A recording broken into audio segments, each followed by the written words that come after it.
Incident ఏదైతే ఉందో దాని తర్వాత కొంచెం మరుగున పడిన విషయం అయితే వాస్తవం. మీడియా అటెన్షన్ అంతా అటువైపుకి వెళ్ళడం అంటే ఇక్కడ నాట్ ఓన్లీ మంగ్లీ ఎవరైనా సరే విక్టిమ్ ఎవరున్నా సరే వాళ్ళకి న్యాయం జరగడమే కావాలి కాబట్టి సో కొంత మీడియా అటెన్షన్ అటు వెళ్ళడం వల్ల ఈ కేసుకి ఉన్నటువంటి ప్రాధాన్యత తగ్గింది. ప్రజలందరికీ కూడా నేను ఈ మీడియా సమావేశ వేదికగా తెలియజేసేది ఏంటంటే అడ్వకేట్ సుబ్బు ఎప్పుడు కూడా ఈ అమ్ముడు పోయే వ్యక్తి కాదు. ఈ కేసు ఎప్పుడు కూడా సెటిల్మెంట్ అవ్వలేదు. ఇంతవరకు వాళ్ళు అంటే అప్రోచ్ అవుతూనే ఉన్నప్పటికీ కూడా మనం ఎవరికి కూడా అవకాశం ఇవ్వలేదు. కానీ ఇందులో మధ్యలో వచ్చినటువంటి వారు కొంత అంటే ఏదో డబ్బులు తీసుకొని వాళ్ళు బ్యాక్ స్టెప్ వేసినట్టుగా అయితే తెలిసింది. కానీ అడ్వకేట్ సుబ్బు మాత్రం ఇక్కడ ఎక్కడ బ్యాక్ స్టెప్ వేయలేదు. ఇంకా మేము అన్ని కేసులు ఎదుర్కొంటూనే ఉన్నాం. మంగ్లీ గారి మీద కేసులు వేసాం, పరువు నష్టం డిఫమేషన్ సూట్ వేసాం, ప్రైవేట్ కంప్లైంట్లు వేసాం. అదేవిధంగా ఇక్కడ పోలీసు వారికి సంబంధించినటువంటి ఒక ముఖ్య విషయాన్ని నేను మాట్లాడాలనుకుంటున్నాం. ఇప్పుడు ఏదైతే ఇప్పుడు కొత్తగా ఈ నందూస్ వరల్డ్ అని సంబంధించినటువంటి ఒక ఇష్యూ తెర మీదకి వచ్చింది, మీ అందరికీ తెలుసు. దాని మీద ఎక్కడో లండన్ లో ఉన్నటువంటి వ్యక్తులకి లుక్అవుట్ నోటీసులు జారీ చేసినటువంటి సిపి సర్జనర్ గారు ఈ కేసులో దాదాపుగా 9 మంది చనిపోయి తర్వాత 100 మంది బాధితులుండి తర్వాత ఆవిడ కూడా స్వయంగా వెళ్ళి మరీ కలిసింది దీంట్లో ఉన్న వాళ్ళకి న్యాయం కూడా చెయ్యండి అని. సో అలాంటప్పుడు మరి ఎందుకని సిపి సర్జనర్ గారు ఇంత ఆరోపణలు ఎదుర్కొంటున్నటువంటి మంగ్లీ గారిని ఎందుకు అరెస్ట్ చేయలేదు? ఎందుకంటే వాళ్ళ బ్యాంక్లో ట్రాన్సాక్షన్ జరిగినని కూడా మనంతా మీడియా వేదికలుగా ఈఓడబ్ల్యూ వాళ్ళు చెప్పిన దాన్ని కూడా మనం చూసాం. మరి ట్రాన్సాక్షన్ జరిగినప్పుడు మీడియా సమావేశంలో మంగ్లీ గారు మొట్టమొదటిగా ఎక్కడైతే మన పంజాగుట్ట పోలీస్ స్టేషన్లో ఉన్నటువంటి మీడియా సమావేశంలో ఏం చెప్పారు? ఆ రమావత్ మధు ఎవరు, ఈ అడ్వకేట్ సుబ్బు ఎవరు, ఈ హిమాకాంత్ రెడ్డి ఎవరు వీళ్ళంతా అని చెప్పేసి మాట్లాడిన వాళ్ళు ఎవరో మాకు తెలియదని చెప్పారు. తర్వాత డీజీపీ ఆఫీస్లో పెట్టిన మీటింగ్లో ఏం చెప్పారు? ప్రెస్ మీట్లో అవునండి మధు ఉంటారు, మాకు ఫ్రెండ్స్ ఉంటారు, మా క్యాస్ట్ అని చెప్పి ఉంటారు, బంజారాలు సేవాలకి సంబంధించిన ప్రోగ్రామ్స్కి వస్తుంటారు అంతవరకే అని అన్నారు. తర్వాత నేను చాలా వీడియోల్ని ఫోటోల్ని మీ మీడియా వేదికగా రిలీజ్ చేయడం కూడా జరిగింది. అక్కడి నుంచి ఎక్కడైతే ఈ వంగతోట దగ్గర వీళ్ళంతా కూర్చొని మాట్లాడుకున్న ఫోటోలు, వాళ్ళ ఇంట్లో రమావత్ మధు ఫుడ్ అంటే మాట్లాడుతుంటే వాళ్ళ చెల్లి మిగతా వాళ్ళ మదర్ ఉన్నప్పుడు ఉన్నటువంటి వీడియోలు రిలీజ్ చేసిన తర్వాత ఇంతవరకు మీడియాకి ఎందుకు దూరంగా ఉన్నారు? నాకు సంబంధం లేదు, నాకు దానికి ఈ ఫ్రాడ్కి నాకు సంబంధం లేదు, ఎటువంటి మాకు అసలు వాడెవడో కూడా మాకు తెలియదు అన్నారు.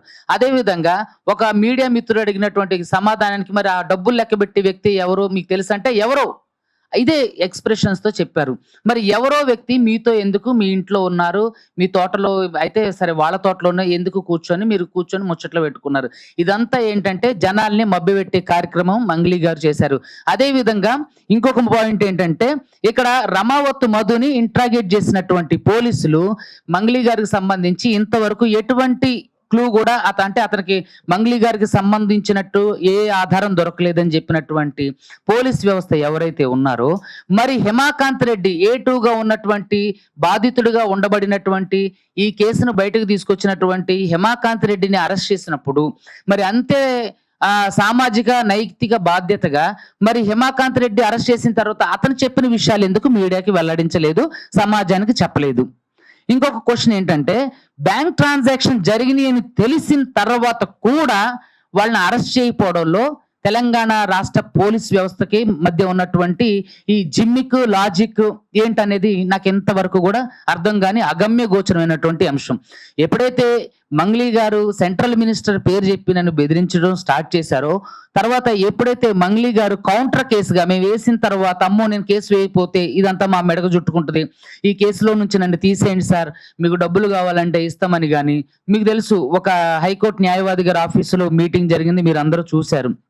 అక్కడ వాళ్ళందరూ కూడా నన్ను డబ్బులు తీసుకోమని లేదంటే ఇంకా రకరకాలుగా మాట్లాడడం ఇవన్నీ చేసిన విషయాలన్నీ కూడా మీకు తెలుసు. అక్కడ నేను కేసు పెట్టడం, ఆ తర్వాత ఎఫ్ఐఆర్ అవడం, ఎఫ్ఐఆర్ చేసిన తర్వాత మళ్ళీ కేసు పెట్టకపోతే ఇక్కడ అంతా తప్పు నాదని ఆవిడ కేసు పెట్టడం, ఇవన్నీ జరిగినప్పుడు మరి మంగ్లీ గారి మీద ఎందుకని బ్యాంక్ ట్రాన్సాక్షన్స్ జరిగినప్పుడు వాళ్ళ తమ్ముడు అకౌంట్లో ట్రాన్సాక్షన్ జరిగినప్పుడు మరి ఎందుకని వీటి గురించి మంగ్లీ గారిని అరెస్ట్ చేయలేదు? నేను పోలీసు వారిని సూటిగా ప్రశ్న చేస్తున్నా, అంటే అడుగుతున్నా.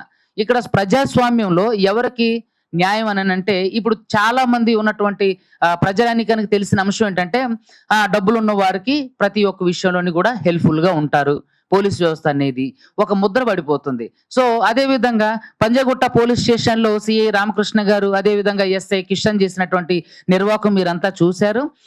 వాళ్ళు ప్రపంచంలోనే చరిత్రలోని లేని విధంగా ఒక పోలీస్ స్టేషన్‌కి నడుచుకుంటూ వచ్చినటువంటి ఒక న్యాయవాదిని బ్రీత్ అనలైజ్ టెస్ట్ చేయడంలోని ఉన్నటువంటి ఆంతర్యం ఏంటనేది కూడా మీ అందరికీ తెలుసు, సమాజానికి తెలుసు. అంటే ఆవిడ కేసుని ఏ విధంగా ఇన్‌ఫ్లుయెన్స్ చేయగలుగుతుంది.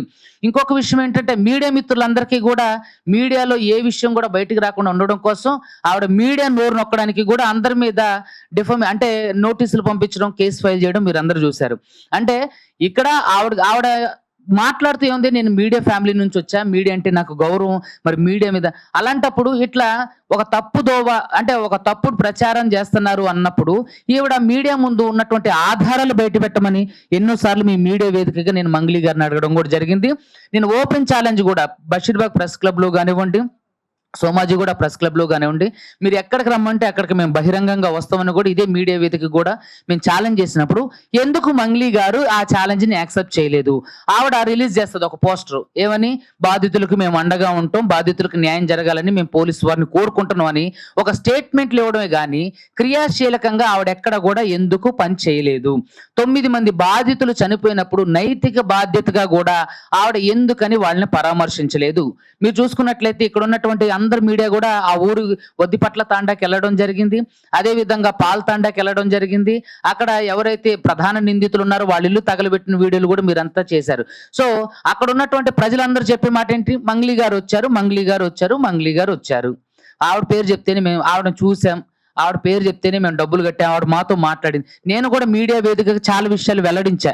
ఏది, ఈ రమావతి ఎవరైతే మధు ఉందో, మధు నేను మంగ్లీ వాళ్ళ చెల్లిని పెళ్లి చేసుకుంటున్నా అని చెప్పి నేను మొదట్లో చెప్తే ఆవిడ దాన్ని ఖండించింది. తర్వాత దానికి సంబంధించినటువంటి ఫోటోలు వీడియోలు ప్రవేశపెట్టిన తర్వాత ఎందుకు మంగ్లీ గారు మీడియాకు దూరంగా ఉన్నారు?